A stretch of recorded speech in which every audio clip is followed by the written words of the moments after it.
when Unix was created, there was no personal computer scene. Instead, it was this late 60s, early 70s was the age of the mini computer. It was very simple to take the ideas from Simula for general abstraction for the benefit of sort of humans representing things so that humans could get it, with low-level stuff, which at that time was the best language for that was C, which was done at Bell Labs by Dennis Ritchie, and take those two ideas and bring them together so that you could do high-level abstraction, but efficiently enough and close enough to the hardware for really demanding.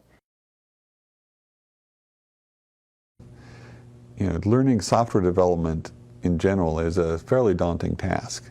There's a lot of stuff that's sort of around and above the language.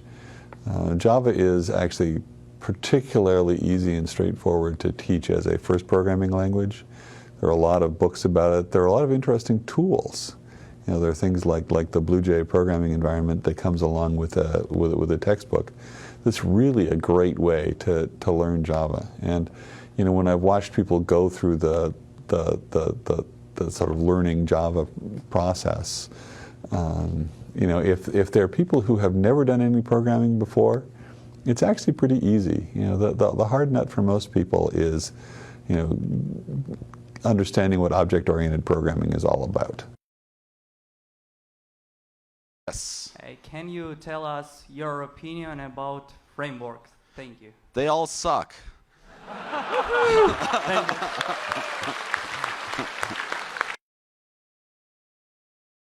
Interesting project, and everything I know about language design, or all my opinions about language design, originate in that project. JavaScript is a programming language meant to be embedded directly in web pages. So it was meant to be very easy to use because everyone was creating a web page in the 90s when JavaScript was born, and even more people are doing it now.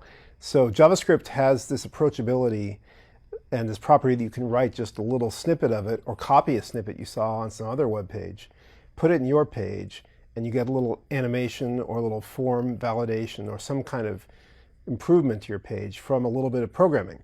But that leads to large programs over time. And so JavaScript has become widely used to build whole generated web pages or web apps. It's been used on the server to compute responses from databases and do all sorts of amazing things.